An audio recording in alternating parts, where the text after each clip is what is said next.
హల్లెలూయా. దేవుని పరిశుద్ధ నామానికి మహిమ కలుగునుగా. మనం చూసాం గాడ్ వాజ్ ఎట్ సాండ్రీ టైమ్స్ అనగా దేవుడు తను తాను విభాగించుకోవడం. భాగముగా అపోస్తలుడైన పౌలు హెబ్రీయులకు రాసిన పత్రిక 1వ అధ్యాయంలో పూర్వకాలమందు దేవుడు తన సేవకుల ద్వారా ప్రవక్తల ద్వారా మాట్లాడాడు. కానీ ఈ దినముల అంతమందు దేవుడు తన కుమారుని ద్వారా మాట్లాడుతున్నాడు. అదే వాక్యముకు కొనసాగింపిది.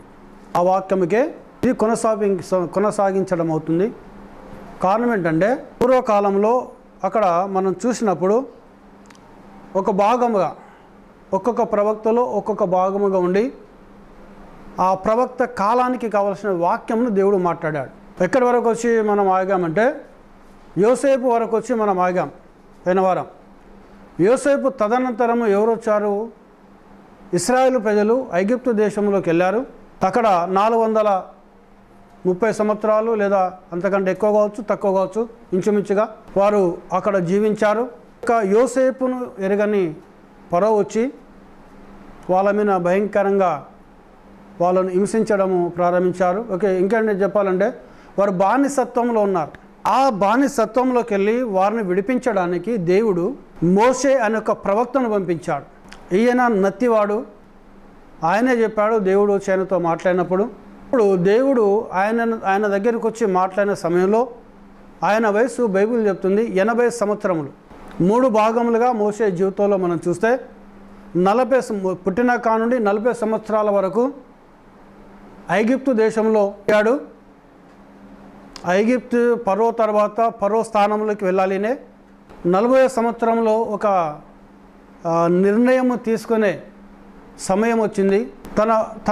తన యొక్క రక్త సంబంధికులు ఎవరు, తన సొంత జనాంగం ఎవరు అనే సమయంలోకి వచ్చినప్పుడు తన సొంత జనాంగంను తెలుసుకొని ఆయన ఏం చేశాడంటే క్రీస్తు నిమిత్తము ఇదే అపోస్తలుడైన పౌలు హెబ్రీయులకు రాసిన పత్రిక 11వ అధ్యాయంలో చెప్తున్నాడు. ఆయన క్రీస్తు నిమిత్తము ఐగుప్తు యొక్క ధనమును, ఐగుప్తు యొక్క రాజరికమును, ఐగుప్తు యొక్క గొప్పతనమును వదులుకొని దేవుని బిడ్డలతో జీవించడానికి ఆయన ఇష్టపడ్డాడు. అప్పుడు ఆ డిసిషన్ తీసుకునే సమయంలో ఆయన వయసు 40 సంవత్సరాలు. ఆ 40 సంవత్సరాల వయసులో ఆయన ఒక ఐగుప్తుని చంపేస్తాడు, ఇసుకలో పాతి పెడతాడు చంపేసి. ఇక బైబిల్ చెప్తుంది ఐగుప్తు దేశంలో ఉన్న సకల విద్యలలో ఆయన ప్రావీణ్యుడు. అన్ని విద్యలు అతి ప్రావీణ్యం గలవాడు.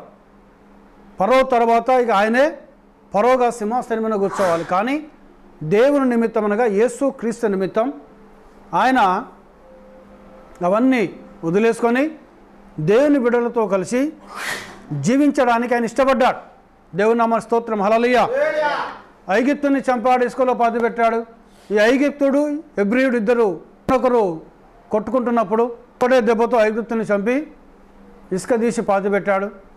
కొన్ని దినములైన తర్వాత మరలా ఇద్దరు హెబ్రీయులు వాళ్ళు కూడా ఒకరినొకరు కొట్టుకోవడం ప్రారంభించినప్పుడు ఈ మోషే వెళ్ళి మీరిద్దరు సహోదరులు కదా, మీరిద్దరు హెబ్రీయులు కదా, మీరెందుకు ఒకరినొకరు కొట్టుకుంటున్నారు, పోరాటం చేసుకుంటున్నారు అని అడిగినప్పుడు అందులో ఒకడు అన్నాడు, కొంతకాలం క్రితం నీవు ఐగుప్తుని ఒక్కటే దెబ్బతో చంపి ఇసుకలో పాతి పెట్టినట్టు ఈరోజు నన్ను కూడా చంపి ఇసుకలో పాతి పెట్టాలనుకుంటున్నావా అన్న ఆ మాట విన్న వెంటనే మోషే ఆయనలో ఒక భయం అనేది వచ్చేసి ఐగుప్తుని వదిలేసి ఆయన వేరే దేశానికి ప్రయాణం వెళ్ళిపోతాడు.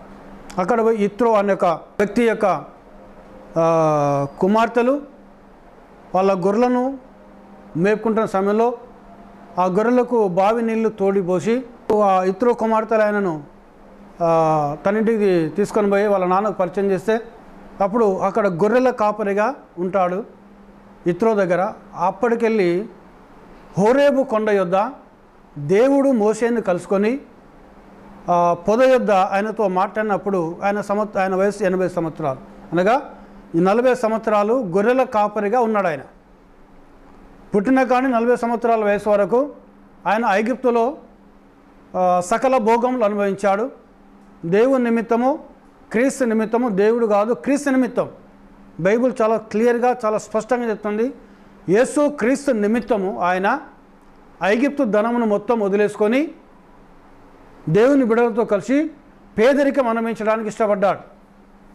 ఆ గొర్రెల కాపరిగా 40 సంవత్సరాలు, ఇవి 80 సంవత్సరాలు.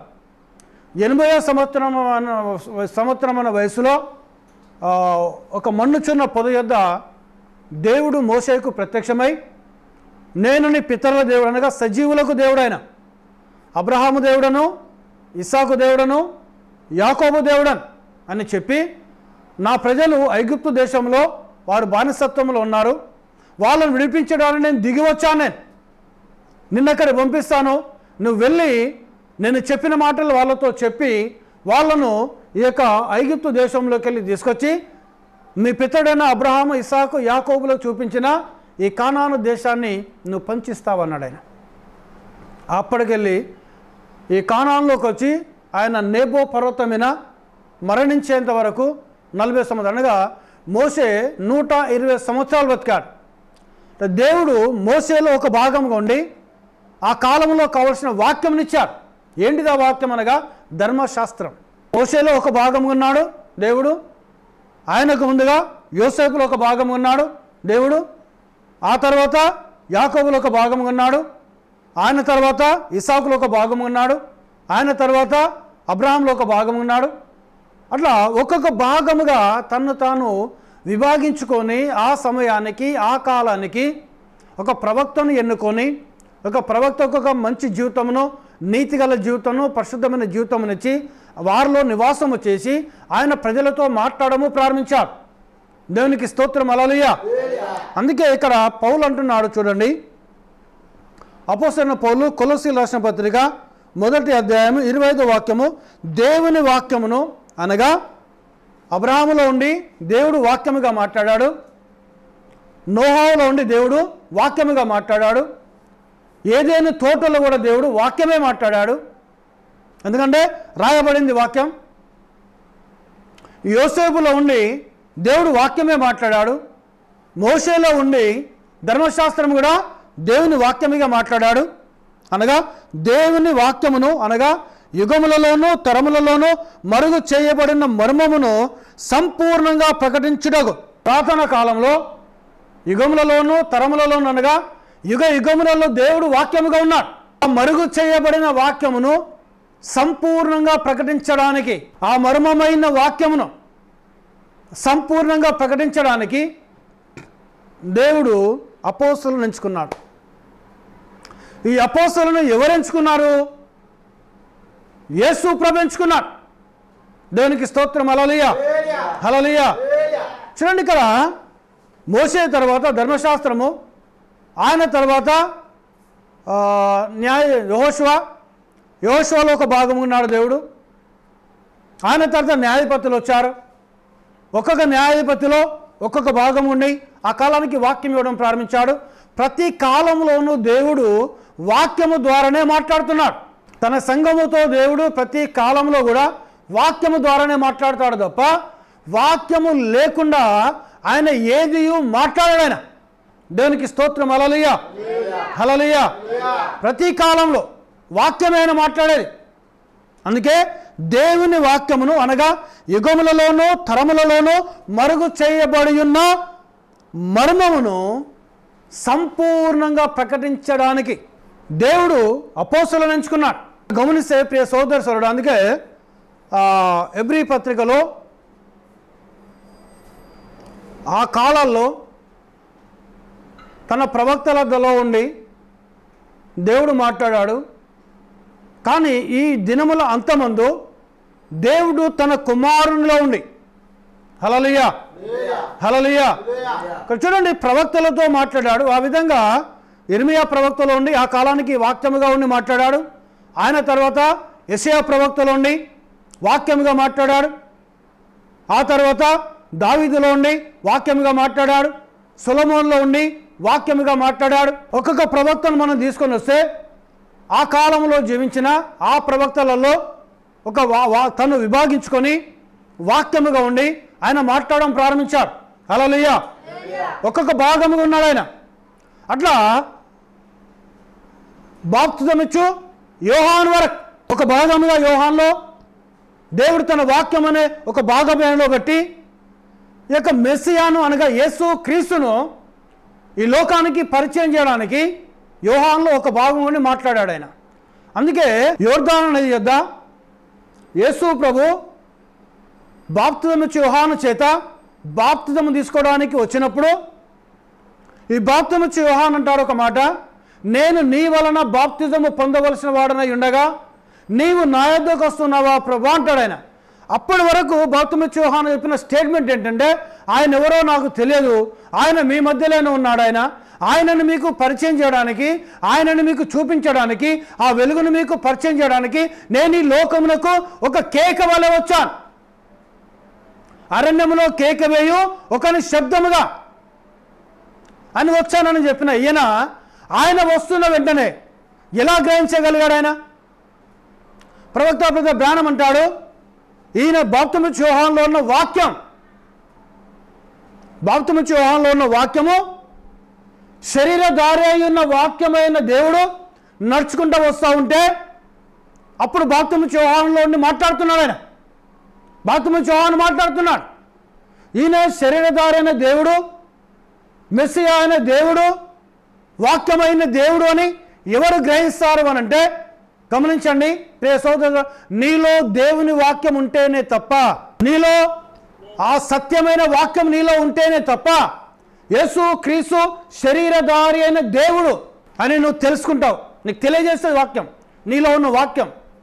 అందుకే బాప్తిజమిచ్చు యోహాను ఈ వాక్యమైన దేవుడు శరీరధారి నడుచుకుంటూ వస్తూ ఉంటే ఆయనను చూసి బాప్తిజమిచ్చు యోహానులో ఉన్న వాక్యము ఈయనే అని చెప్పి ఆయనతో మాట్లాడుతున్నాడు. బాప్తిజమిచ్చు యోహాను మాట్లాడాడు, నేను నీ వలన బాప్తిజము పొందవలసిన వాడనై ఉండగా నీవు నా యొద్దకు వస్తున్నావా ప్రభా అని అంటాడు ఆయన.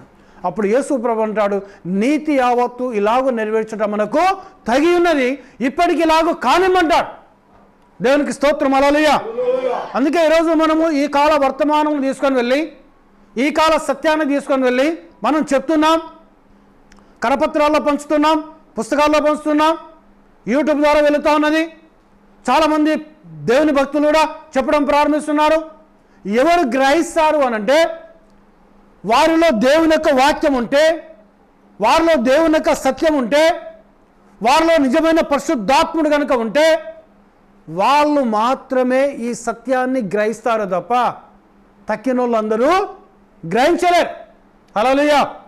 ఇప్పుడు బాప్తిజమిచ్చు యోహానులో ఒక భాగం ఉండి ఆయన మాట్లాడాడు. ఆయన అయిపోయిన తర్వాత యేసు ప్రభు వచ్చాడు. ఇప్పుడు యేసు ప్రభులో ఉండి ఇప్పుడు యేసు ప్రభుతో ఏమంటున్నాడు? దినముల అంతముందు దేవుడు ఏమైనట తన కుమారుని ద్వారా మాట్లాడాడు. మరి ఒక్కొక్క ప్రవక్తలో ఒక్కొక్క భాగం ఉన్నాడు ఆయన. మరి కుమారునిలో ఏ విధంగా ఉన్నాడు? సందేహం వస్తుంది కదా, కుమారునిలో ఏ విధంగా ఉన్నాడు ఆయన? మరి కుమారునిలో ఒక భాగంగా ఉన్నాడు ఆయన. కుమారుని ద్వారా మాట్లాడుతున్నాడు ఆయన. ఎందుకు ఈయన కుమారుడు కావాల్సి వచ్చింది? కుమారునిగా ఎందుకు ఈయన లోకానికి రావాల్సి వచ్చింది? దేవునికి స్తోత్రం, హల్లెలూయా, హల్లెలూయా. ఈయన ఈ కుమారునిగా ఈ లోకానికి ఎందుకు వచ్చాడంటే, ఈయన వచ్చి చేసిన క్రియ ఏంటనగా, ఏం క్రియ చేశాడు ఆయన? పాప పరిహారార్థ బలిగా ఈయన ఈ లోకంకి వచ్చాడు. పాప పరిహారార్థ బలిగా ఈ లోకంకి వచ్చాడు. ఈయనను ఈ లోకానికి పరిచయం చేసిన వ్యక్తి బాప్తిజమిచ్చు యోహాను అన్నాడు, ఇదిగో లోక పాపను మోసుకొని పోవు దేవుని గొర్రెపిల్ల. హల్లెలూయా, హల్లెలూయా. దేవుని నామానికి మహిమ కలుగును గాక. లోక పాపను మోసుకొని పోవు దేవుని గొర్రెపిల్ల.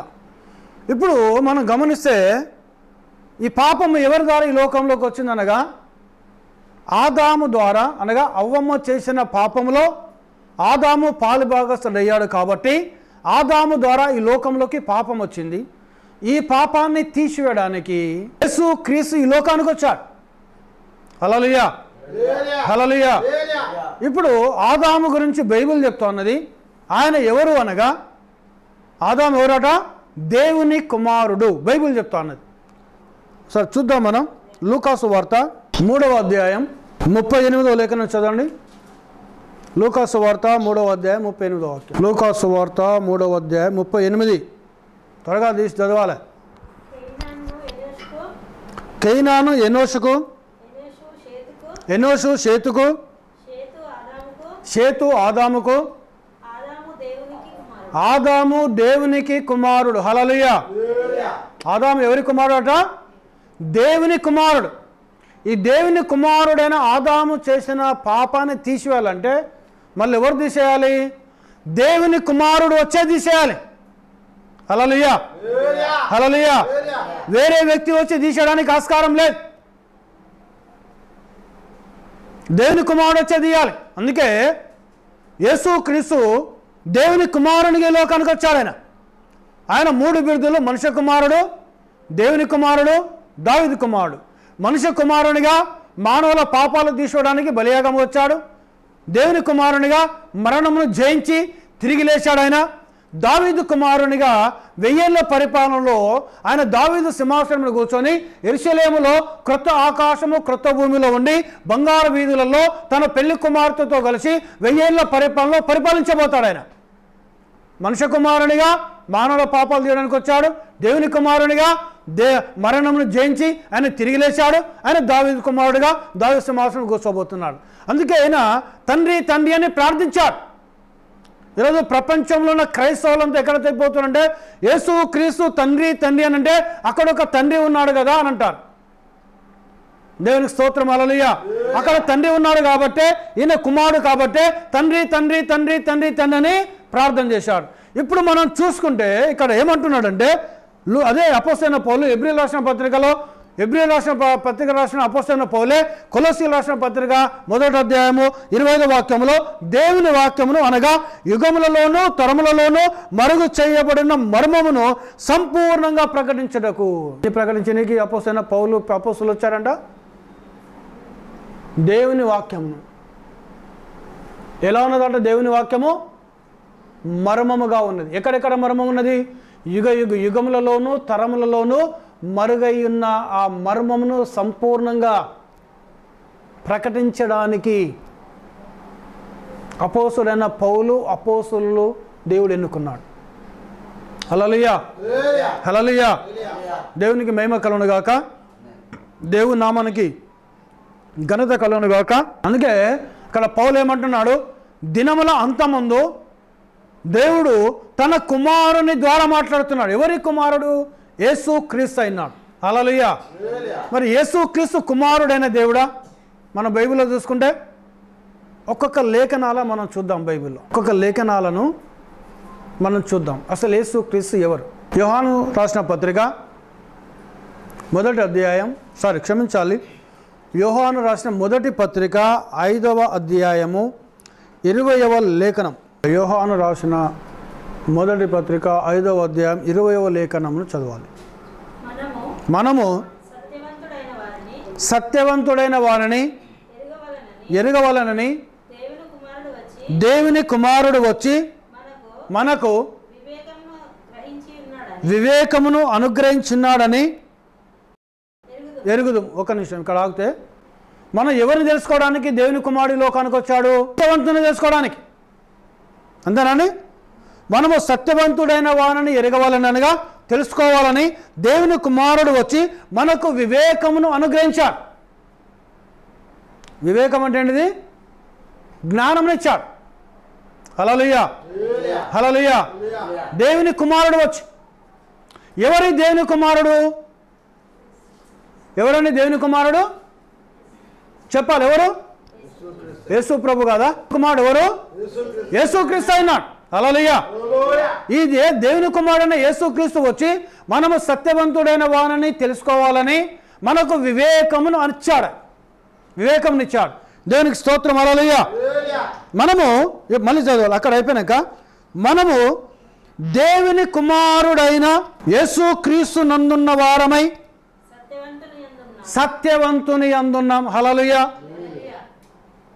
అక్కడ దేవుని కుమారుడు వచ్చి సత్యవంతుడు ఎవరో మనకు తెలియజేయడానికి వివేకాన్ని ఇచ్చాడు. ఓకే, దేవునికి స్తోత్రం, హల్లెలూయా. అయితే మళ్ళీ ఏమంటున్నాడు ఆయన? మనము దేవుని కుమారుడైన యేసు క్రీస్తు నందున్న వారమై. సత్యవంతుని యందున్నాం.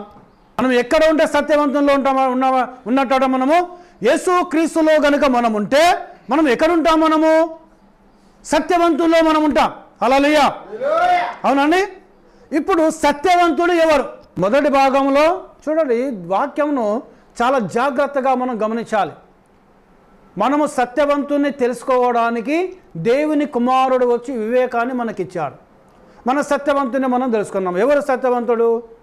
ప్రభువైన యేసుక్రీస్తు. హల్లెలూయా. అవునండి. నేనే మార్గమును, నేనే సత్యమును, నేనే జీవమునైనాను అన్నాడు. హల్లెలూయా. అంటే ఇప్పుడు ఎవరు వచ్చి ఎవరిని తెలియజేస్తున్నాడు ఈ లోకానికి? ఎవరు వచ్చి ఎవరిని ఈ లోకానికి తెలియజేసుకుంటున్నాడు? దేవుని కుమారుడైన యేసుక్రీస్తు ఈ లోకంలోకి వచ్చి అసలు ఆయన ఎవరో తెలియజేస్తున్నాడు. ఆయన ఎవరట? ఆయన సత్యవంతుడు. హల్లెలూయా. ఇప్పుడు యేసుక్రీస్తులో మనం ఉంటే మనం ఎక్కడున్నామట? మనము సత్యవంతుల్లో మనం ఉన్నాం. ఎవరు? అంతేనా? సత్యవంతుడే నిజమైన దేవుడును నిత్య జీవమునై ఉన్నాడు. హల్లెలూయా. ఇప్పుడు ఈ సత్యవంతుడు నువ్వు ఎవరిలో ఉంటే సత్యవంతుల్లో ఉన్నట్టు? నువ్వు యేసుక్రీస్తులో గనుక నీవు ఉంటే నువ్వు సత్యవంతుల్లో ఉన్నావు అంటున్నాడు. ఇప్పుడు యేసుక్రీస్తు ఎవరట? ఆయనే నిజమైన దేవుడు, నిత్య జీవమై ఉన్నాడు. హల్లెలూయా. ఇప్పుడు నిజమైన దేవుడు ఎవరు? యేసుక్రీస్తు కదా? ఎవరు చెప్తున్నారు ఈ మాట? నేను చెప్పడం లేదు. ఎవరైతే యేసు ప్రభు రొమ్మున ఆనుకొని ఉన్నాడో ఆ శిష్యుడైన యోహాను రాసిన పత్రిక, మొదటి పత్రిక 5వ అధ్యాయము 20వ లేఖనంలో చాలా క్లియర్గా చెప్తున్నాడు ఆయన. హల్లెలూయా. హల్లెలూయా. ఆయనే నిజమైన దేవుడు. ఎవరట? యేసుక్రీస్తే నిజమైన దేవుడు. యేసుక్రీస్తే సత్యమైన దేవుడు. ఆయనే నిజమైన దేవుడు, ఆయనే నిత్య జీవమైనాడు. ఇప్పుడు క్రైస్తవులు నిత్య జీవం పోవడానికి మన ప్రయాసం. మరి నిజమైన దేవుణ్ణే వదిలేస్తే, ఈ నిజమైన దేవుల్లో బాప్తమై వదులుకుంటే, ఈ నిజమైన దేవునికే బిరుదులు ఇస్తే నువ్వు నిత్య జీవంలోకి ఎలా పోతాను? నిత్య జీవం ఎలా పొందుకుంటాను? హల్లెలూయా. ఆయనే నిజమైన దేవుడు, నిత్య జీవం అయి ఉన్నాడు అని అపోస్తుడైన యోహాను మాట్లాడుతున్నాడు. హల్లెలూయా. హల్లెలూయా. దేవునికి మహిమ. హల్లెలూయా. యోహాను రాసిన ప్రకటన గ్రంథం మొదటి అధ్యాయము 18వ లేఖనం. నేను మొదటి వాడను, కడపడి వాడను, జీవించువాడను, మృతుడనైతిని గాని ఇదిగో యుగ యుగములు సజీవుడనైనాను. హల్లెలూయా. ఎవరు మాట్లాడుతున్నారు? పద్మాసు ద్వీపంలో పరవాసిగా ఉన్న ఈ యోహానుల దగ్గరికి వచ్చి దర్శనం ద్వారా మాట్లాడుతున్నాడు ఆయన. అయితే 17వ లేఖనం చదవండి. నేను ఆయనను చూడగానే సచ్చిన వాని వలె ఆయన పాదం వద్ద పడి తిని. ఎవరైనా వచ్చిండు? ఆయనను చూసినప్పుడు సచ్చిన వాని వలె ఆయన పాదాల యొద్ద పడ్డాడట. మరి ఎవరైనా? 13వ లేఖనం, మొదటి అధ్యాయం 13వ లేఖనం. ఇది వినగా నాతో మాట్లాడుతున్న స్వరము ఏమిటో అని చూడ తిరిగి తిని. ఎవరైనా? యోహాన్, శిష్యుడైన యోహాన్. అవన్నీ చెప్పుకుంటూ వస్తున్నాడు. మొదటి వాక్యంకి వెళ్ళి మొదటి వాక్యం చెప్పుకుంటూ వస్తున్నాడు. అది ఏమంటాడు? ఇది వినగా నాతో మాట్లాడుచున్న స్వరము ఏమిటో అని చూడ తిరిగి తిని. తిరగగా 7 సువర్ణ దీప స్తంభములను, ఆ దీప స్తంభముల మధ్యను మనుష్య కుమారుని పోలిన ఒకరిని చూసి తిని. ఎవరి మనుష్య కుమారుడు? యేసుప్రభేనా? హల్లెలూయా. హల్లెలూయా. ఇప్పుడు ఈ పద్మాస దీపంలో ఉన్న ఈ యోహానుతో మాట్లాడుతున్న వ్యక్తి ఎవరు? యేసుక్రీస్తు మాట్లాడుతున్నాడు. ఆ స్వరము చూసేసరికేమో ఎట్లా కనబడుతుంది? ఇంతకుముందుకు ఎక్కడో నేను విన్నాను ఏ స్వరము నేను, అవునా కదా అని అనుకుంటున్నాను. చూసి తిరిగేసరికి మనుష్య కుమారుడు కనిపించాడు. కానీ ఆయన రూపాన్ని చూసేసరికి ఇక పోయి నేను అప్పుడు రొమ్మును ఆనుకున్నా కదా ఈయనను, నన్ను చాలా ప్రేమించాడు కదా ఈయన అని పరిగెత్తుకుంటూ పోయి అనుకున్నాడు కావచ్చు. బహుశా ఈయన జీవించినప్పుడు యేసు ప్రభుకు రొమ్మును ఆనుకున్న వ్యక్తి ఈ శిష్యుడైన యోహాను చాలా ప్రేమించాడు. ఆయన మనుష్య కుమారుడే కదా అని అనుకున్నాడు. కానీ ఆయన రూపం చూసుకుంటూ వచ్చేసరికి ఏమైనట్టునే సచ్చిన వాని వలైన పాదాలు దొబ్బడ్డాడు. ఏం రూపం చూసిండు ఆయన? ఆయన తన పాదముల మట్టుకు దిగుచున్న వస్త్రము ధరించుకొని రొమ్మునకు బంగారు దట్టి కట్టుకొని ఉండను. ఎవరినే? మనుష్య కుమారుడు. హల్లెలూయా, హల్లెలూయా. ఆయన ఎవరట? మనుష్య కుమారుడు. ఆయన తలయు తల వెంట్రుకలు తెల్లని ఉన్నిని పోలినవై హిమమంతా ధవలముగా ఉన్నది. ఎవరినే? మనుష్య కుమారుడు. ఆయన తలయు తల వెంట్రుకలు హిమమంతా తెల్లగా ఉన్నాయి. హల్లెలూయా. అక్కడ కనబడ్డ మనుష్య కుమారుడు కనిపించట్టే లేదు, రూపమే మారిపోయింది. నది టోటల్ చేంజ్ అయిపోయింది. ఆయన దేనికి స్తోత్రం. హల్లెలూయా. హిమమంతా ధవలముగా ఉండను. ఆయన నేత్రములు అగ్ని జ్వాలల వలె ఉండను. కళ్ళు మండుతా ఉన్నాయి, ఎర్రగా మండుతా ఉన్నాయి. అగ్ని జ్వాలలు ఎట్లా ఉంటాయో ఆయన నేత్రములు అలా ఉన్నాయి. ఎవరైనా? మనుష్య కుమారుడు. మరి మనుష్య కుమారుడు ఎవరైనారు? ప్రభువైన యేసుక్రీస్తు అయినాడు. హల్లెలూయా, హల్లెలూయా. అవునా అండి? మనుష్య కుమారుడు ప్రభువైన యేసుక్రీస్తే కదా. యేసుక్రీస్తు అయినాడు. ఆయన పాదములు కొలిమిలో పుటం వేయబడి మెరియుచున్న అపరంజితో సమానమై ఉండను. పాదములు ఎట్లున్నాయట? కమ్మరివాని కొలిమిలో పుటం వేయబడిన అపరంజిని పోలి ఉన్నాయట. కమ్మరివాని కొలిమి ఎట్లుంటుంది? దగదగదగ మండుతూ ఉంటుంది. అది ఇనుమును కూడా కరగజేస్తుంది, బంగారంను కూడా ఎట్లున్నాయట? ఆయన పాదములు ఆ విధంగా ఉన్నాయి. అప్పుడు అట్లున్నాయా పాదములు? అయినాయి ఉన్నాయి. అట్లా భూమిని వాళ్ళతో జీవించినప్పుడు ఉన్నాయా ఆయన పాదములు? ఆయన పాదములు ఆయన కళ్ళు ఆ విధంగా ఉన్నాయా? ఆయన తల ఆ విధంగా ఉన్నదా? ఆయన రొమ్మున బంగారు దట్టి కట్టుకున్నాడు ఆయన? కాదే. కానీ ఎవరటినే? మనుష్య కుమారుడినే. దేవునికి స్తోత్రం. హల్లెలూయా. ఇంకెట్లున్నది? ఆయన కంఠస్వరము విస్తార జల ప్రవాహముల ధ్వని వలె ఉండను. కంఠస్వరం ఎట్లుందట? విస్తార జల ప్రవాహంలో ధ్వని వలె ఉన్నదట. సముద్రము ఒడ్డుకు పోయి కనుక మనము ఉండి చూస్తే ఆ అలలు వస్తూ ఉంటే ఎట్లా ఉంటుందో తెలుసా అండి? దేవుని స్తోత్రం. హల్లెలూయా, హల్లెలూయా. మామూలుగా ఉండే శబ్దం అది. దేవునికి మహిమ కలుగును గాక. హల్లెలూయా. విస్తార ఆ ధ్వని ఎట్లా ఉంటుంది అంటే విస్తార జల ప్రవాహముల ధ్వని వలె ఉండను. ఆయన తన కుడి చేత 7 నక్షత్రంలో పట్టుకొని ఉండను. కుడి చేతులు ఎన్ని నక్షత్రాలు పట్టుకున్నాడు ఆయన? 7 నక్షత్రంలో పట్టుకొని ఉండను. ఆయన నోట నుండి 2 అంచులు గల వాడి అయిన ఖడ్గం ఒకటి బయలు వెలుచుండను.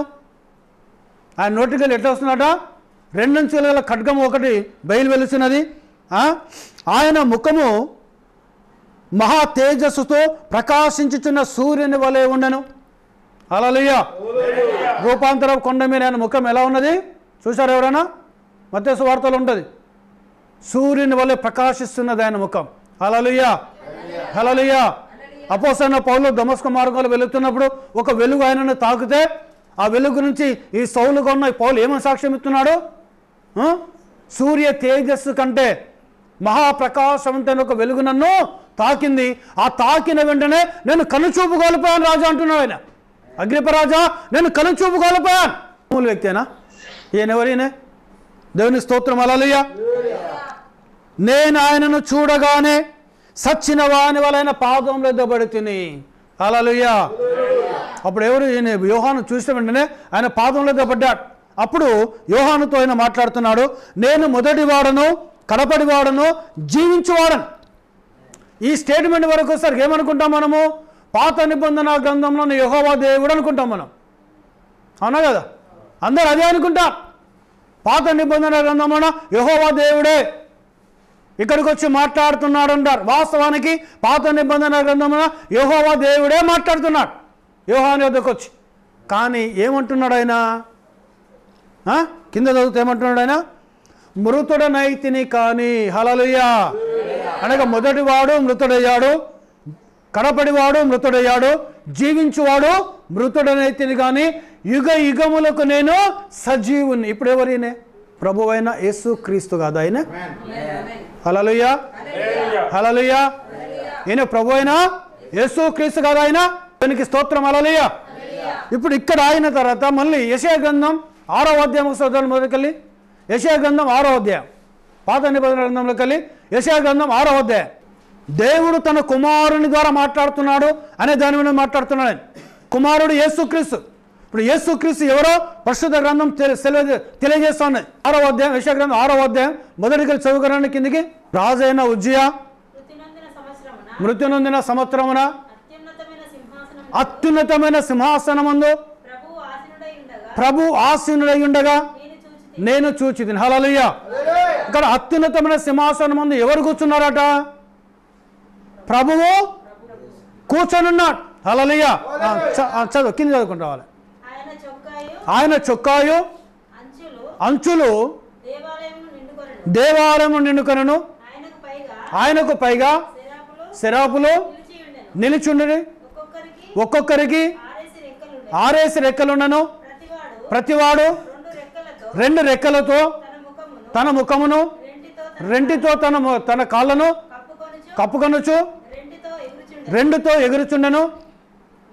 వారు సైన్యములకు అధిపతి యెహోవా పరిశుద్ధుడు పరిశుద్ధుడు పరిశుద్ధుడు అని సర్వలోకము ఆయన మహిమతో నిండి ఉన్నదని గొప్ప స్వరముతో గాన ప్రతిగానములు చేయుచుండిరి. హల్లెలూయా. సైన్యములకు అధిపతగు యెహోవా పరిశుద్ధుడు పరిశుద్ధుడు పరిశుద్ధుడు అని గొప్ప స్వరముతో గాన ప్రతిగానములు చేయుచున్నారు. హల్లెలూయా. అంటే ఏం జరుగుతుంది అక్కడ? స్తుతి ఆరాధన జరుగుతుందా లేదా? అవునా కదా? హల్లెలూయా. హల్లెలూయా. అక్కడ ఎవరిని స్తుతిస్తున్నారు? అత్యున్నత సింహాసనం ముందు కూర్చున్నాడు. హల్లెలూయా. ప్రభు వాసుడైనాడు. ఈ శరాపులు 2తోటి ముఖము కప్పుకొని 2తోటి కాళ్ళను కప్పుకొని 2తోటి ఎగురుకుంటూ పరిశుద్ధుడు పరిశుద్ధుడు పరిశుద్ధుడు అని గాన ప్రతిగానములు చేస్తూ గొప్ప స్వరముతో దేవుని స్తుతించడము ప్రారంభిస్తున్నారు. ఎప్పుడు? 1 రోజా, 2 రోజులా, 3 రోజులా, 4 రోజులా? నిరంతరము స్తుతిస్తున్నారు ఆయన. అవునండి. ఇప్పుడు రోమాపత్రిక 9వ అధ్యాయం 5వ వాక్యం చదవండి. అపోస్తలుడైన పౌలు రోమీయులకు రాసిన పత్రిక 9వ అధ్యాయం 5వ వాక్యం. పితరులు వీరివారు. ఎవరి వారు పితరులు? వీరండి ఇజ్రాయేల్ వారు. ఇజ్రాయేల్. హల్లెలూయా. ఇందాక మనం వాళ్ళ గురించి మాట్లాడాం. అబ్రహాం గురించి, ఆదాం గురించి, హనోక్ గురించి, మోషే గురించి, యోసేపు గురించి, దావీదు గురించి, సొలొమోను గురించి ఒక్కొక్కరిలో ఒక్కొక్క భాగం కొండి దేవుడు మాట్లాడండి ఆ కాలంలో. కానీ ఇప్పుడైతే దినముల అంతమందు తన కుమారునిలో ఉండి దేవుడు మాట్లాడుతున్నాడు. అసలు ఈ కుమారుడు ఎవరో మనం చూస్తున్నాం మనం. హల్లెలూయా. చదువు. పితరులు వీరివారు. హల్లెలూయా. ఎవరి వారు? ఇశ్రాయేలు వారు. శరీరమును బట్టి క్రీస్తు వీరిలో పుట్టాడు. ఎవరిలో పుట్టినాడు? శరీరాన్ని బట్టి ఇశ్రాయేలు వంశంలో పుట్టాడు ఆయన. ఇశ్రాయేల్లో పుట్టాడు క్రీస్తు శరీరాన్ని బట్టి. హల్లెలూయా. ఈయన ఎవరట? ఎవరైనా ఈయనంటే ఎవరు? యేసు క్రీస్తు. హల్లెలూయా. ఎవరటినే? యేసు క్రీస్తు. ఎవరటినే? సర్వాధికారి అయిన దేవుడై ఉండి నిరంతరము స్తోత్రార్హుడై ఉన్నాడు. ఆమె నీకు నువ్వేం కలపదు దానికి. ఇక ఆమె అన్నావంటే నువ్వు ఇంకా దానికి ఏం చెప్పదు. నిరంతరము స్తోత్రార్హుడు ఎవరట? పోయినా. కానీ శరీరాన్ని బట్టి ఎవరిలో పుట్టిండినే? ఇజ్రాయేల్ వంశంలో పుట్టాడు ఆయన. అందుకే చూడండి, అపోస్తలుడైన పౌలు టోటల్ వదిలేసండి. ఆయన గమాలియేలు పాదాల దగ్గర కూర్చొని ధర్మశాస్త్రమును క్షుణ్ణముగా అధ్యయనం చేసిన వ్యక్తి. తన సమాన వయసులో తానంతటి పాండిత్యం గలవాడు ఎవడూ లేడు. ఆసక్తిని బట్టి పరిసయ్యుల తెగలో ఆసక్తి గలవాడు ఆయన. దమస్కులో అగ్ని స్తంభం తాకింది ఆయనను, పటా పంచలైపోయినాయని. హల్లెలూయా. హల్లెలూయా. పటా పంచలైపోయినాయి. దేవునికి స్తోత్రం. హల్లెలూయా. దేవుని నామానికి మహిమ కలుగును గాక. వాళ్ళు బోధించిన బోధ మొత్తం తప్పే. ఈరోజు ప్రియ సోదరుడా, ఒక యేసు క్రీస్తు దేవుడని చెప్పే సువార్త కాక ఈ డినామినేషన్స్ వాళ్ళు బోధించే బోధ టోటల్ రాంగ్ అయినది. పూర్తిగా తప్పేది. అంతా బోధిస్తారు, పిట్టగద్దలు చెప్తారు. దేవునికి స్తోత్రం. హల్లెలూయా. దేవునికి స్తోత్రం. హల్లెలూయా. సత్యాన్ని బోధించును. దేవునామానికి మహిమ కలుగును గాక. హల్లెలూయా. హల్లెలూయా. దేవునామం గణపరచబడును గాక. ఎవరాటినే? సర్వాధికారైన దేవుడైండి నిరంతరము స్తోత్రారుడైనాడు. ఆ తర్వాత ఆమెను అంటున్నాడు ఆయన. నేను ఏం చెప్పాల్సిన అవసరం లేదు. అక్కడ మరి ఆ యెషయా చూసిన ఆ ప్రభు ఎవరైనారు? యేసు ప్రభు కాదా? ఆ శరాపులు పరిశుద్ధుడు పరిశుద్ధుడు పరిశుద్ధుడిని స్తుతిస్తూ ఉన్నప్పుడు ఆయన ఎవరు? యేసు ప్రభు కాదా ఆయన? అవునా కాదా? హల్లెలూయా. ఆయన ఎవరైనా యేసుక్రీస్తు కాదా ఆయన?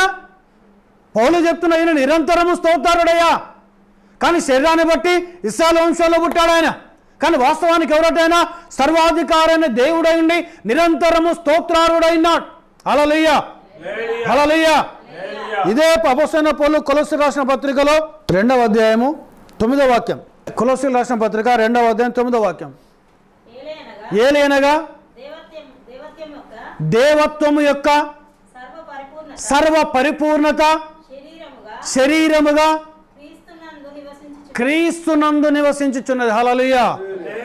దేవత్వం యొక్క సర్వ పరిపూర్ణత అనగా దేవునిలో ఉన్న సమస్తమైన శక్తి, దేవునిలో ఉన్న సమస్తమైన ప్రభావము, దేవునిలో ఉన్న సమస్తమైన జ్ఞానము, దేవునిలో ఉన్న సమస్తమైన అధికారము, దైవత్వం యొక్క సర్వ పరిపూర్ణత శరీరకరంగా ఎవరిలో నివాసము చేయుచున్నది? యేసు క్రీస్తులో నివాసము చేయుచున్నది. అందుకే అక్కడ హెబ్రీయులకు రాసిన పత్రికలో మొదటి అధ్యాయం 1వ వాక్యం ఏమంటున్నాడు? దినముల అంతమందు దేవుడు తన కుమారునిలో ఉండి మాట్లాడుతున్నాడు ఆయన. హల్లెలూయా. అనగా దేవుడే కుమారునిగా ఈ లోకానికి వచ్చాడు ఆయన. అందుకే ఆయన త్రియేక దేవుడు కాదు. ఆయన తండ్రి అయిన దేవుడు కాదు, ఆయన కుమారుడు అయిన దేవుడు కాదు, ఆయన పరిశుద్ధాత్మైన దేవుడు కాదు. ఆయనే దేవుడు అయినాడు. హల్లెలూయా. యేసు క్రీస్తు దేవుడు అయినాడు. ఆయన తండ్రిగా, ఆయన కుమారునిగా, ఆయన పరిశుద్ధాత్మగా పనిచేశాడు ఆయన. హల్లెలూయా, హల్లెలూయా. అందుకే చూడండి, దేవత్వం యొక్క సర్వ పరిపూర్ణత ఎవరి నివాసము చేయుచున్నది? యేసు క్రీస్తులో నివాసము చేయుచున్నది. అందుకే దేవుడు ఎవరి ద్వారా మాట్లాడుతున్నాడు? ఒక భాగముగా పెట్టుకోవాలి యేసు క్రీస్తులో. మోషేలో నేను ఒక భాగంగా ఉన్నాను, అబ్రహాములో నేను ఒక భాగంగా ఉన్నాను, యోసేపులో నేను ఒక భాగంగా ఉన్నాను, ఇర్మియాలో నేను ఒక భాగంగా ఉన్నాను, యెషయాలో నేను ఒక భాగంగా ఉన్నాను, బాప్తిస్మలో నేను ఒక భాగంగా ఉన్నాను. కాబట్టి యేసు క్రీస్తులో నేను ఒక భాగంగా ఉన్నానని చెప్తలేడు దేవుడు. దైవత్వం యొక్క సర్వ పరిపూర్ణత ఎవరిలో ఉన్నదట? యేసు క్రీస్తులో ఉన్నది. హల్లెలూయా, హల్లెలూయా. చూడండి, ఇప్పుడు దేవుడు ఎవరైనారు? యేసు క్రీస్తు అయినాడు. దేవుడు ఎవరైనారండి? యేసు క్రీస్తు అయినాడు. మళ్ళీ ఇదే పౌలు చెప్తున్నాడు ఫిలిప్పీ రాసిన పత్రిక 2వ అధ్యాయంలో 6వ లేఖనం చదవండి. 6వ లేఖనం. ఆయన దేవుని స్వరూపము కలిగిన వాడయుండి ఎవరైనా యేసు క్రీస్తు గురించి మాట్లాడుతున్నాడు పౌలు ఇక్కడ. ఎవరి స్వరూపం అట? ఆయన దేవుని స్వరూపం. అందుకే నన్ను చూసిన వాడు నా తండ్రిని చూచి ఉన్నాడు అన్నాడు ఆయన. అందుకే సింహాసనం ఒకటే ఉన్నది అక్కడ. యెషయా 6వ అధ్యాయంలో మనం చూస్తే పరలోకంలో సింహాసనం ఒకటే ఉన్నది. ఎహెజ్కేలు గ్రంథంలో మనం చూస్తే పరలోకంలో సింహాసనం ఒకటే ఉన్నది. దానియేలు చూస్తే దర్శనములో సింహాసనం చూస్తే ఒకటే ఉన్నది. యేసు క్రీస్తు కూడా మత్తయి సువార్త 25వ అధ్యాయంలో ఒకే సింహాసనం గురించి మాట్లాడిండు ఆయన. శిష్యుడైన యోహాను పద్మాసు దీపంలో చూస్తే పరలోకంలో ఒకటే సింహాసనం ఉన్నది. మరి ముగ్గురు దేవుళ్ళు ఉంటే 3 సింహాసనాలు ఉండాలి కదా. తండ్రికి ఒక చేరేయాలా, కొడుకుకో చేర, పరిశుద్ధాత్మకో చేరేయాలా. మరి బైబిల్ గ్రంథంలో ఏ భక్తుడు చూసినా మళ్ళీ ఇంకొక భక్తుడు చూశాడు ఎవరైనా? మికాయా. రాజుల గ్రంథంలో మనం చూస్తే మికాయా చూసిన దర్శనంలో కూడా ఒకే సింహాసనం ఉన్నది. మరి ఇందులో ఏ ఒక్క భక్తుడైనా పరలోకంలో 3 సింహాసనాలు వేశారు. తండ్రికో సింహాసనం ఉంది, కొడుకుకో సింహాసనం ఉంది, పరిశుద్ధాత్మకో సింహాసనం ఉందని. సరే, పాత నిబంధనల గ్రంథంలో చెప్పలేదు అనుకుందాం. మరి కొత్త నిబంధనల గ్రంథంలో ఉన్న యేసయ్యనని చెప్పాలి కదా. మత్తయి సువార్త 25వ అధ్యాయంలో వీళ్ళు 3 సింహాసనాలు వేసుకున్నాం మేము. మా నాన్నకో సింహాసనం వేసిన, నాకో సింహాసనం వేసిన, పరిశుద్ధాత్మకో సింహాసనం వేసిన. 3 సింహాసనాల మీద మా నాన్న కూర్చున్నాడు, నేను కూర్చున్నా, పరిశుద్ధాత్మ కూర్చున్నా చెప్పాలి కదా ఆయన. ఎందుకు చెప్పలేదు ఆయన? యేసయ్య చెప్పలేదు. యేసయ్య దేవుడు ఒక్కడే. హల్లెలూయా. అందుకే నేను మొదట పోయిన వారం చెప్పాను, దేవుడు ఎప్పుడు కూడా బహుళత్వం గురించి మాట్లాడలేదు. తన గురించి ఆయన ఏకవచనంలో మాట్లాడుకున్నాడు. నిబంధన గ్రంథంలో యెషయా 43వ అధ్యాయము 11వ లేఖనం వస్తుంది చదవండి. నేనే యెహోవాను, నేను తప్ప వేరొక రక్షకుడు లేడు, ప్రకటించువాడను నేనే, రక్షించువాడను నేనే, దాన్ని గ్రహింపజేయువాడను నేనే. అన్య దేవతయు మీలో ఉండి ఉండలేదు. అమ్మా, నన్ను నమ్మి నేనే ఆయననని, అనగా నేనే ఆయనను. అందుకని యెషయాలో ఉన్న పరిశుద్ధాత్మ దేవుడు యెహోవా దేవుడే యెషయా దగ్గరికి వచ్చి మాట్లాడుతున్నాడు. ఏమని? మీరు తెలుసుకొని, అంటే నువ్వు తెలుసుకోవాలి. అందుకే దేవుని కుమారుడు వచ్చి వివేకాన్ని అనుగ్రహించిండట మనకు. ఏంటిది ఆ వివేకము? సో దేవుడు ఎవరో తెలుసుకోవాలని ఆయనను. దయ్యం వచ్చి 3 దేవుళ్ళు అని చెప్తుంది. దయ్యం చెప్పిన బోధ వినద్దు నువ్వు అంటాడు ఆయన. అవునా కదా? 3 దేవుళ్ళు అని చెప్పేది బోధ ఏంటిది? అది దయ్యం బోధ, అది సాతాను కనుక బోధ అయినది. దేవుని స్తోత్రం. హల్లెలూయా. ఎవ్వరు హర్ట్ అయినా పర్వాలేదండి, ఖచ్చితంగా త్రియేక దేవుడు అని ఏ భక్తుడు బోధించినా అతనిలో ఉన్న దయ్యం, ఏ సంఘంలో బోధించినా ఆ సంఘంలో పరిశుద్ధాత్ముడు ఉన్నాడు. అక్కడ ప్రవక్త దానం 7 సంఘకాలం యొక్క వివరణ వర్తమాన పుస్తకంలో ఆయన మాట్లాడాడు. డినామినేషన్లో, హల్లెలూయా, మత శాఖలలో సాతానుగాడు సింహాసనం వేసుకొని కూర్చొని ఉన్నాడు. మేము దేవుణ్ణి ఆరాధన చేస్తున్నాం అనుకుంటున్నారు, కానీ దేవుణ్ణి కాదు వారు ఆరాధించేది, వారు సాతానుగాని ఆరాధిస్తున్నారు వారు. అందుకే ఈ వర్తమానమైన సహోదరులు, ఈ వర్తమానమైన సహోదరులు డినామినేషన్ చర్చలకు వెళ్ళొద్దని చెప్తాం మేము. హల్లెలూయా. ఎందుకంటే అక్కడ దయ్యం, వాళ్ళకు తెలియదు. అది మీరు ఇంకా చదవండి. ఆత్మీయ మతిమరుపు అనే వర్తమానంలో ప్రవక్త బ్రదర్ బ్రానమ్ మాట్లాడుతూ ఉంటాడు. ఆయన నేనే ఆయననని మీరు నమ్మి ఆయనని గ్రహించినట్లు నేనును మీరును నేను ఏర్పరచుకొని నా సేవకుడు నాకు సాక్షులు. ఎవరా సేవకుడు? బాప్తిజం యోహాను కాదా? సాక్ష్యంగా రాలేదు ఆయన? హల్లెలూయా. ఇప్పుడేమంటున్నాడు? నాకు ముందుగా ఏ దేవుడు నిర్మించబడలేదు, నా తర్వాత ఏ దేవుడును ఉండడు. ముందేమో తండ్రి అనే దేవుడు అని పెడతావు ఈయనకు, యేసయ్యకు. వెనుకనేమో పరిశుద్ధాత్మ అనే దేవుడు పెడతావు. ఎక్కడ పెట్టమన్నాడు ఆయన? ఈయనకు ఎవరు చెప్తున్నారు ఈ మాట? యెహోవా దేవుడు మాట్లాడుతున్నాడు. నాకు ముందుగా ఏ దేవుడు లేడు, నిర్మించబడలేదు, నా తర్వాత ఏ దేవుడు లేడు. ఇప్పుడేమంటున్నాడు ఆయన? నేనే యెహోవాను, నేను తప్ప వేరొక రక్షకుడు లేడు. హల్లెలూయా. నేనే, మేమే అని అంటలేడు ఆయన. మేము ముగ్గురం ఉన్నాం అంటలేడు ఆయన. నేనే, నేను తప్ప వేరొక రక్షకుడు లేడు. ఇప్పుడు యేసు అనే మాటకు అర్థం ఏంటండి? రక్షకుడు. మరి వేరొక రక్షకుడు ఉన్నాడు ఎక్కడన్నా? ఎవరైనా తీసుకొచ్చి పెడతావు ఇంకో రక్షకుడిని? హల్లెలూయా. అంతేనా? ప్రకటించువాడను నేనే, రక్షించువాడు నేనే. వచ్చి ప్రకటించిండా లేదా రాజ్య సువార్త? ప్రకటించలేదు ఆయన. హల్లెలూయా. ఇంకేమంటున్నాడు ఆయన? రక్షించువాడు నేనే, ఆయనే రక్షకుడు. మన పాపాలకు రక్షించేది ఆయనే. దాన్ని గ్రహింపజేయవాడు నేనే. ఏ అన్య దేవతయు మీలో నుండి ఉండలేదు, నేనే దేవుడను, మీరే నాకు సాక్షులు. ఇదే యెహోవా వాక్కు. ఈ దినము మొదలుకొని నేనే ఆయనను. ఈ దినం మొదలుకొని నేనే ఆయన. హల్లెలూయా. ఈ మాటే యేసయ్య చెప్పాడు. 8వ యోహాను సువార్త 8వ అధ్యాయం 24వ లేఖనం. కాగా మీ పాపములలోనే ఉండి మీరు చనిపోదురని మీతో చెప్పితేనే. ఎప్పుడు మీరు పాపంలో చనిపోతారట? చదవాలి. నేను ఆయననని మీరు విశ్వసించని ఎడల మీరు మీ పాపములోనే ఉండి చనిపోదురని వారితో చెప్పాను. హల్లెలూయా. యెషయా కాదు, యెషయాలో ఉన్నది యెహోవా దేవుడు అదే చెప్తున్నాడు. శరీరధారి వచ్చిన యేసయ్య కూడా అదే చెప్తున్నాడు. నేనే ఆయనని యెషయాలో ఉన్న యెహోవా దేవుడు అంటున్నాడు. శరీరధారి వచ్చిన యేసయ్య ఏమంటున్నాడు? మీరు ఇంకొక మాట ముందేమంటున్నాడు? నేను ఆయనని మీరు నమ్మకపోతే మీరు మీ పాపములోనే ఉండి మీరు చచ్చిపోతారట. ఇప్పుడు డినామినేషన్ వాళ్ళు ఎక్కడ ఉన్నట్టు? యేసు క్రీస్తే పాత నిబంధన గ్రంథంలో ఉన్న దేవుడని నమ్మకం ఎవడైతే నమ్మడో వాడు ఏమవుతాడు? వాడు చచ్చిపోతాడు. వాడు ఇంకా పాపములోనే ఉంటాడు. వాడు దేవునికి స్తోత్రం. హల్లెలూయా. హల్లెలూయా. త్రియేక దేవుడని ఎవరైతే బోధిస్తున్నారో, త్రియేక దేవుడని ఎవరైతే నమ్ముతున్నారో వీళ్ళంతా ఏంటి? ఎక్కడున్నారో అంటే వాళ్ళు నేను చెప్పటం లేదండి, యేసు ప్రభు చెప్తున్నాడు ఈ మాట. వారు వారి పాపములో నుండి వారు చచ్చిపోతారట. వారు నేను కాదు బోధించేది. ఈ స్టేట్మెంట్ ఇచ్చేది ఎవరండి? స్టీఫెన్ బ్రదర్ కాదు ఈ స్టేట్మెంట్ ఇచ్చేది. ఎవరి స్టేట్మెంట్ ఇది? యేసుక్రీస్తు యొక్క స్టేట్మెంట్ అయినది. హల్లెలూయా. నేను ఆయనని మీరు నమ్మకపోతే, పాత నిబంధన గ్రంథంలోని దేవునని మీరు నమ్మకపోతే, యెషయాలోని మాట్లాడిన దేవునని మీరు నమ్మకపోతే, అబ్రాహాముతో ఉండి మాట్లాడిన దేవునని మీరు నమ్మకపోతే, మోషేలోని మాట్లాడిన దేవునని మీరు నమ్మకపోతే, దావీదులోని మాట్లాడిన దేవునని మీరు నమ్మకపోతే, బాప్తిస్మమిచ్చి యోహానులో ఉండి మాట్లాడిన దేవునని మీరు నమ్మకపోతే, మీ పాపములోనే ఉండి మీరు చచ్చిపోతారు. మీరు హల్లెలూయా, హల్లెలూయా.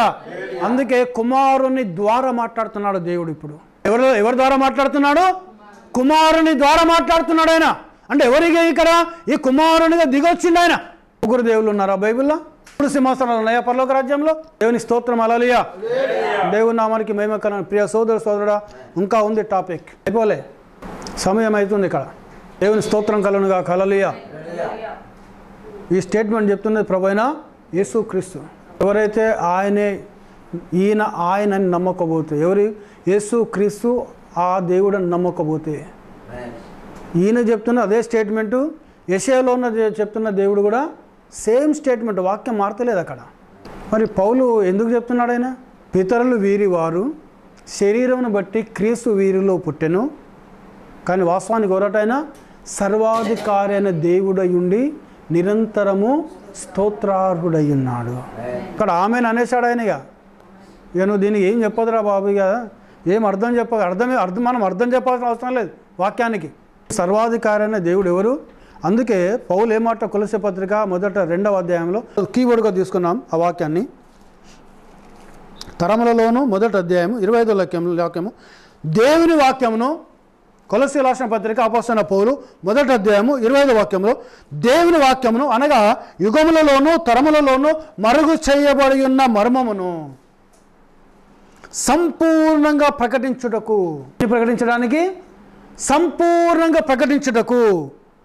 మీ నిమిత్తము నాకు అప్పగించబడిన దేవుని ఏర్పాటు ప్రకారము నేను ఆ సంఘమునకు పరిచారకుడనైతిని. హల్లెలూయా. వాక్యమును సంపూర్ణంగా బయలుపరచాలంట. ఏమైనది? యుగములలో తరతరాల్లో దేవుని వాక్యము మర్మముగా ఉన్నది. కానీ ఇప్పుడు అన్య జనులలో ఈ మర్మము యొక్క మహిమ ఐశ్వర్యం ఎట్టిదో యూదులకు బయలుపరచబడలే ఈ మర్మం, ఇజ్రాయెల్లో బయలుపరచబడలే ఈ మర్మం. హల్లెలూయా. ఆ మర్మం బయలుపరిస్తే యేసయ్య మన దగ్గరికి వచ్చేవాడు కాదు, ఈ సువార్త మన దగ్గరికి వచ్చేదిగా. దేవునికి స్తోత్రం, హల్లెలూయా. ఈ మర్మము ఎవరికి బయలుపరచబడుతుంది? అన్య జనులలో ఈ మర్మము యొక్క మహిమ ఎట్టిదో. ఎక్కడ మాట్లాడుతున్నాడు? ఈ లవోదీక సంఘకాలం గురించి మాట్లాడుతున్నాడు ఆయన. లవోదీక సంఘకాలంలోనే 7వ దూత పలుకు దినంలో అతడు బూర ఊదబోచుండగా దేవుడు తన దాసులకు ప్రవక్తలకు తెలిపిన సువార్త ప్రకారము దేవుని మర్మము సమాప్తమగును. హల్లెలూయా, హల్లెలూయా. 7వ దూత వచ్చి అన్ని జనులలో ఈ మర్మము యొక్క మహిమను వివరించేతారట ఆయన. అందుకే ఈ కాల వర్తమానం ఊరికే రాలేదండి. ప్రవక్తను ఊరికే పంపించలే దేవుడు.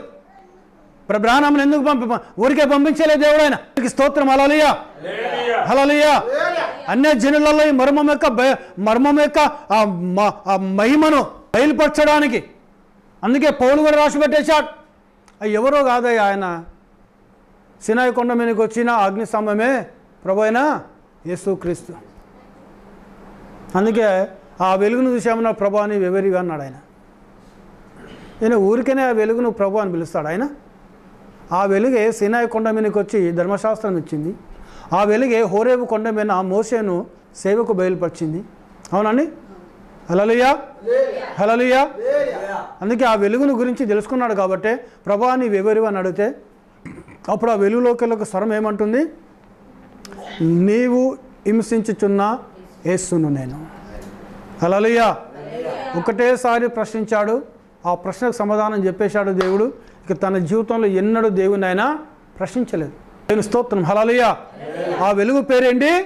ప్రభువైన యేసు క్రీస్తు అయినాడు ఆయన. దేవునికి స్తోత్రం. హల్లెలూయా. ఇప్పుడు యెషయాలో ఉండి మాట్లాడేది ఎవరు? ప్రభువైన యేసు క్రీస్తు అయినాడు ఆయన. దేవునికి స్తోత్రం. హల్లెలూయా.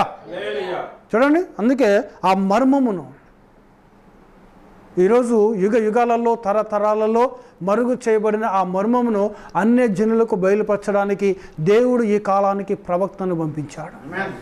ఆ దేవుని వాక్యం, ఆది యందు వాక్యం ఉండను, వాక్యము దేవుని ఎదురును, వాక్యము దేవుడైనను, ఆ వాక్యమే శరీరధారై కృపా సత్య సంపూర్ణుడిగా మన మధ్యలో నివసించను. ఆయనే ప్రభు అయిన యేసు క్రీస్తు అయినాడు. ఈ మాటలను ప్రభు దీవించి ఆస్వాదించునుగాక. ప్రార్థన చేసుకుందాం.